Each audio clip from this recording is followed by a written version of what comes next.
Seja bem-vindo ao programa Palpites de Livros, aqui na TV Cidade de Farroupilha. Eu sou Natália Bon, sua apresentadora, e hoje eu vou falar sobre um clássico da literatura moderna, que é O Assassinato no Expresso do Oriente, de Agatha Christie. E além disso, algumas outras coisas que você vai ver ao longo do episódio. Então se prepare, aperte os cintos para essa jornada literária.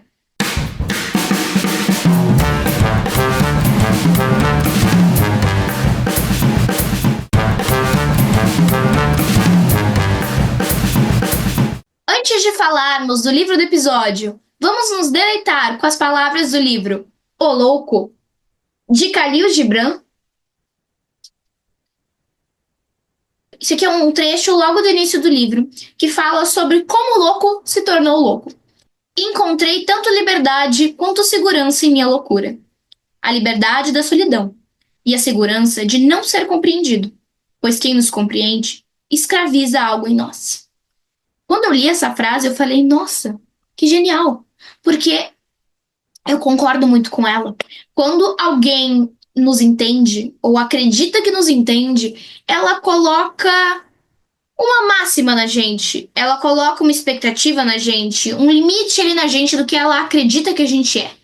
E muitas vezes nós seguimos aquilo, não necessariamente porque nós somos aquilo, mas porque é aquilo que aquela pessoa entende. Então a gente se sente escravizado por aquela ideia, a gente se sente preso por aquela ideia. E age daquela forma não por sermos assim, mas por sermos percebidos assim.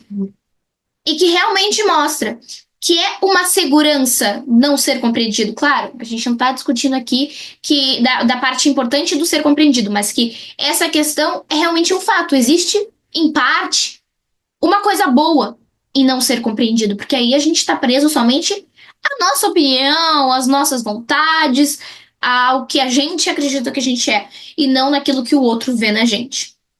E a liberdade da solidão, claro, existe muito. É liberdade ou é solidão? E não as duas coisas juntas, né? Não posso não ter ninguém e ser livre. Ser livre seria atrelado a ter alguém necessariamente? Por quê? Porque sim, existe liberdade na solidão, a liberdade de eu fazer 100% o que eu quero, que também está muito ligado a essa questão de que a ideia dos outros nos escraviza, né? Porque ao estarmos livres dessas ideias dos outros, estamos também, de certa forma, sós. Porque a gente está agora só com as nossas ideias e não mais com a companhia e as ideias dos outros. Então, é tudo meio interligado, né? Uma frase que dá para discutir por um tempo bem longo a respeito, porque traz muitas coisas.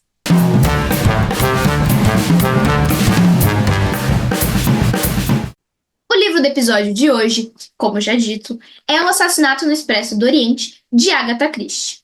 Esse livro aqui, claro, a gente fala que ele é um clássico da literatura moderna, mas assim, ele não é tão recente assim.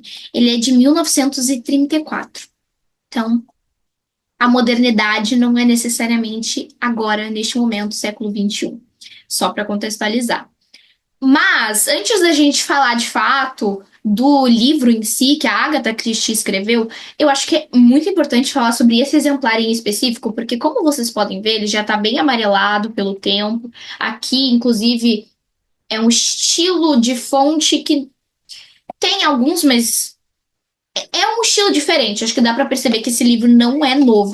Até quando for olhar na impressão, né? Que isso aqui foi, inclusive, feito por uma outra técnica, né? Esse livro é de 1986, esse exemplar aqui, essa edição. Então, ele definitivamente não é novo. Ele, na verdade, não era meu. Eu já queria ler esse livro há bastante tempo, inclusive e outros livros da Agatha Christie, mas eu me deparei com esse exemplar na casa da minha avó. Porque eu adoro ficar vasculhando assim os livros em livrarias, mas eu também adoro ficar vasculhando os livros da minha avó. Porque ela tem uma estante, sabe esse estante aqui desse cenário? Então, ela tem uma estante tipo dessas lá na casa dela e, obviamente, eu fico catando alguma coisa que possa ser interessante pra mim. De repente, eu me deparei com vários da Agatha Christie, mas esse em específico é um que eu queria muito ler. Então, eu peguei esse livro e falei, vó, posso ficar pra mim? E ela falou, pode ficar pra ti.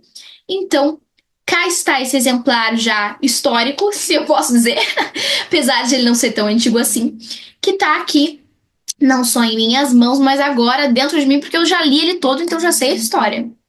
E agora falando de fato sobre a história, né? Não sobre a história deste exemplar. O livro todo é na perspectiva do Hercule Poirot, que é um detetive belga. Apesar de ser na perspectiva dele, não é narrado por ele. Então, não é uma narrativa em primeira pessoa, é em terceira pessoa, mas tudo que a gente sabe é pela perspectiva dele, o que ele sabe.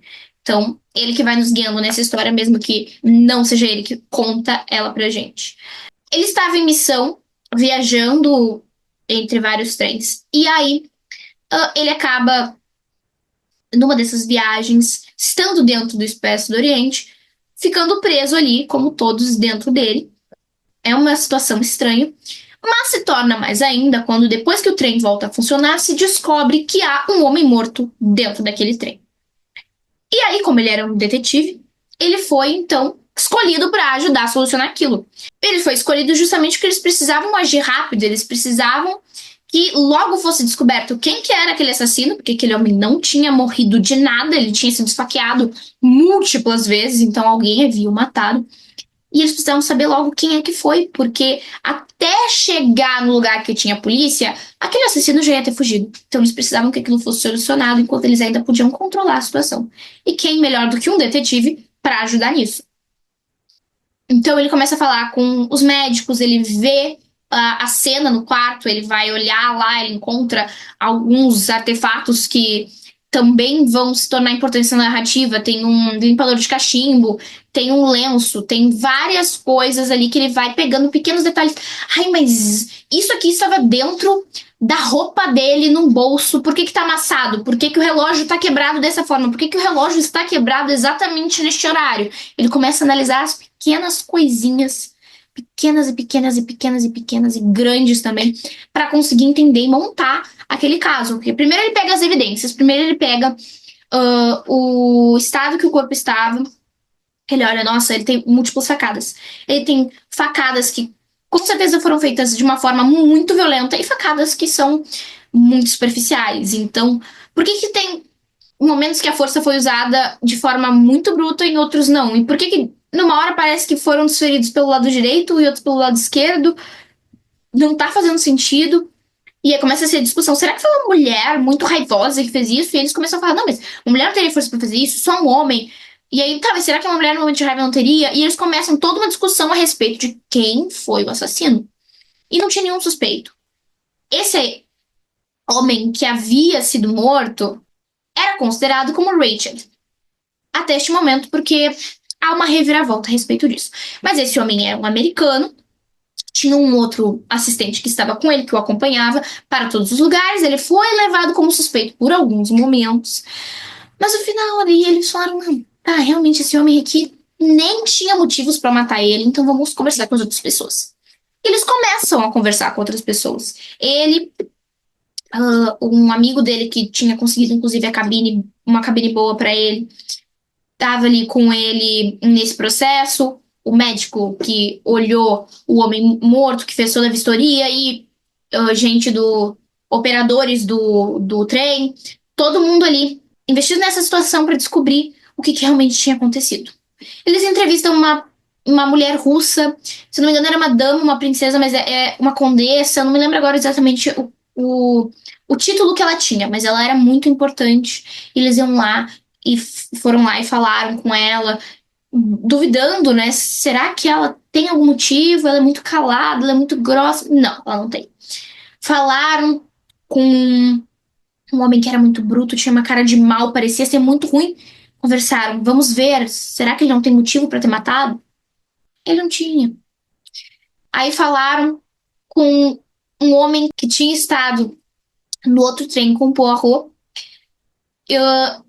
E esse homem também foi levado como suspeito porque ele estava tendo uma conversa com uma outra mulher que estava naquele outro trem e depois estava com ele de novo. Foi tudo muito estranho. Eles tinham tido uma conversa sobre executar um plano e o Poirot ficou assim: eu acho que tem caroço nesse angu. Eu acho que tem alguma coisa, porque isso aí não é normal. Eles estavam conversando sobre o plano, daqui a pouco morre alguém no outro, o trem que eles também estavam, e eles agiam muito estranhos quando estavam juntos. Então surge-se essa suspeita. Será que foram eles? Tem um casal, inclusive, de, de diplomatas que eles acham muito esquisito, porque o homem do casal não deixava muito eles conversarem com a mulher, ele não deixou interrogarem ela.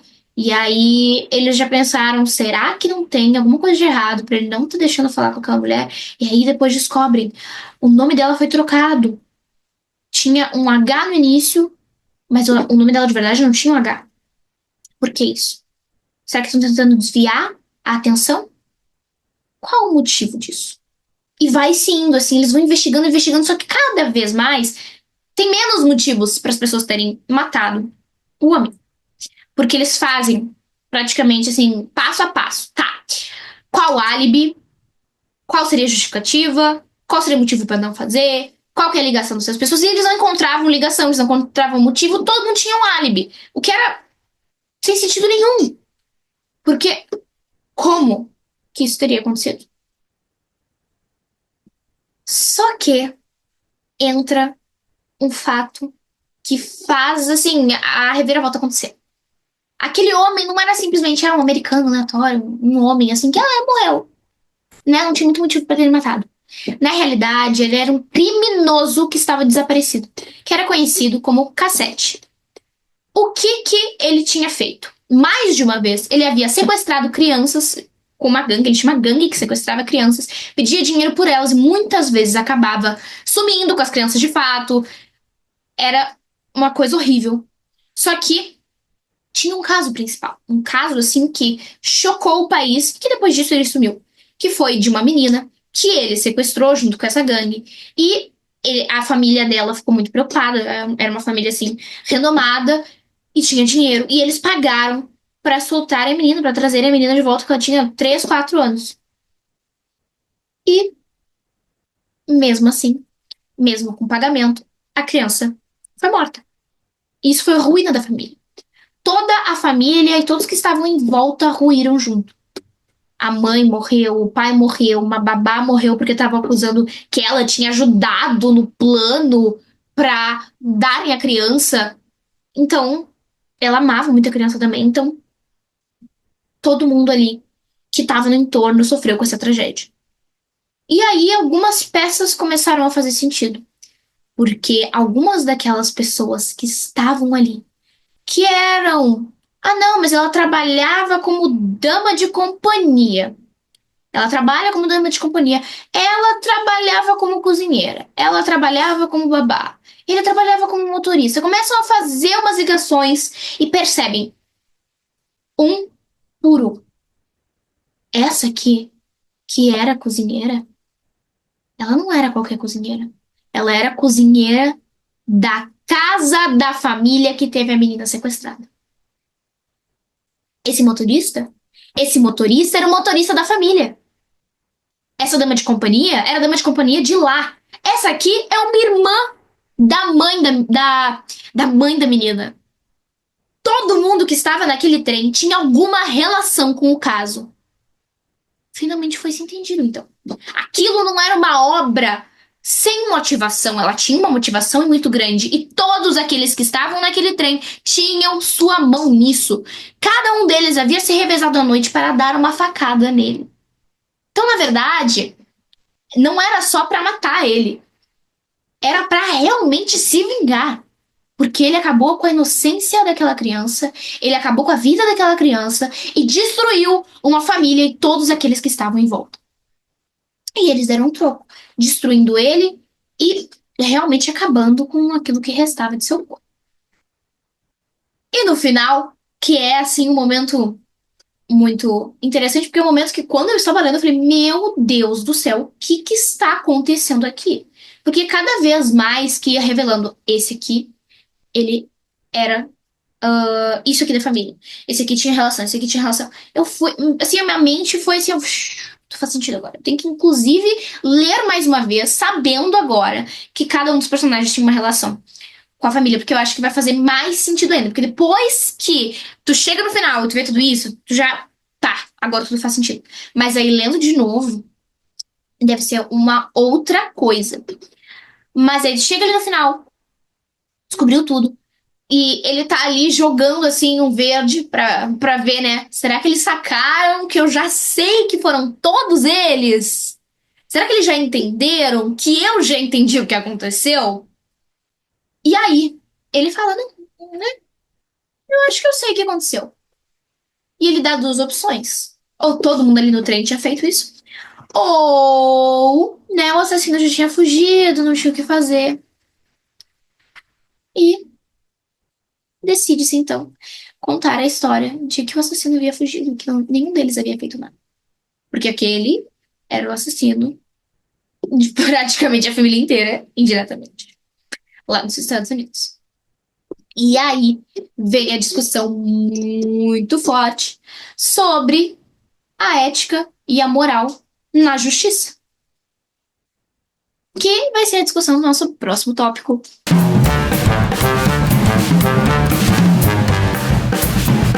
Fora no personagens que inspiram, trouxe, assim, dois personagens. O Cassete e o Poirot. Por quê? O primeiro, não porque ele se inspira, mas porque tudo que ele traz, apesar de que ele é um personagem que é praticamente ele não faz nada, ele morre, é isso, ele tem uns diálogos, ele morre, aí gira tudo em volta dele, mas ele de fato é quase que nem um coadjuvante, um figurante na própria história que gira em torno dele. O que ele fez é que não inspira, mas que traz essa discussão sobre moral, ética e justiça. E o Poirot, por meio da sua atitude no fim do livro, de fato ficar do lado daqueles que mataram aquele monstro, também traz essa discussão. Então, qual que é essa discussão, né? Até onde a justiça, com as suas próprias mãos, assim, é realmente justiça? E a partir de onde já não é mais justiça e é simplesmente a violência pela violência? Ou então, até pode ser a violência pela justiça, mas não é mais justiça, é uma vingança. Então, como isso acontece? Porque, na minha opinião, é um livro que traz essa discussão. Ele não é só sobre isso, claro, ele fala de um monte de coisa ao longo do livro, e principalmente essas reviravoltas malucas, mas ele fala sobre justamente isso. Tá, mas até que ponto seria só uma justiça? E será que realmente foi justiça? Será que o que eles fizeram, eles estavam realmente certos em matar aquele homem? Será que o jeito que eles fizeram é certo? Será que tá certo o Poirot simplesmente fingir que não sabe e colocar a culpa em um assassino que não existe? Porque, afinal, eles mataram um homem, várias pessoas mataram um homem. Só que esse homem matou uma criança inocente e causou a ruína de uma família. Então, será que foi realmente justiça? Será que é certo isso? Será que matar por algum motivo, tudo bem? Se essa pessoa já causou um mal, se ela já matou alguém, será que tá tudo certo matar ela? Porque se a gente vai para essa questão de valor igual, será que a gente não chega perto de falar de novo da história do olho por olho, dente por dente? A gente não tá muito perto do código de Hammurabi, seguindo essa lógica? Se matou, pode matar. Será? Ou será que tudo bem? Porque afinal eles foram realmente. Tá bom, foram violentos, mas ele acabou com a família, ele matou uma criança, os Estados Unidos inteiros ficaram comovidos com isso porque foi muito forte, muito pesado, e era uma criança inocente, incrível e doce, meiga. Então tá tudo bem ter feito isso, porque na verdade eles só atingiram esse cara, poderiam ter atingido a gangue inteira, e ele tava dormindo quando mataram mesmo, porque ele tomou lá um negócio, eles só deram as facadas pra realmente acabar, ter certeza que ele morreu e. Ah, descontar um pouquinho a raiva, será que tá tudo certo? Será que não tá? E essa é a discussão. E, e é uma discussão que pode ser aplicada nos dias de hoje, né? Será que tá tudo bem fazer justiça com as próprias mãos? Será que não cabe uma discussão nesse assunto? Que eu acho que é um assunto que, de certa forma, precisa ser discutido, né? Porque inclusive, tem casos em que se faz justiça com as próprias mãos e, no final, se percebe que não se fez justiça porque que ela não era nem a culpada do crime. Então, é uma questão que é complexa, não tem uma resposta simples, eu acho. Claro, eu lendo ali o livro, quando eu cheguei no final, eu falei, então esse cara aí, pelas circunstâncias todas, até que mereceu ter morrido mesmo. Mas ao mesmo tempo, eu fico assim, tá, mas será que é certo isso? Então é complexo, é complexo.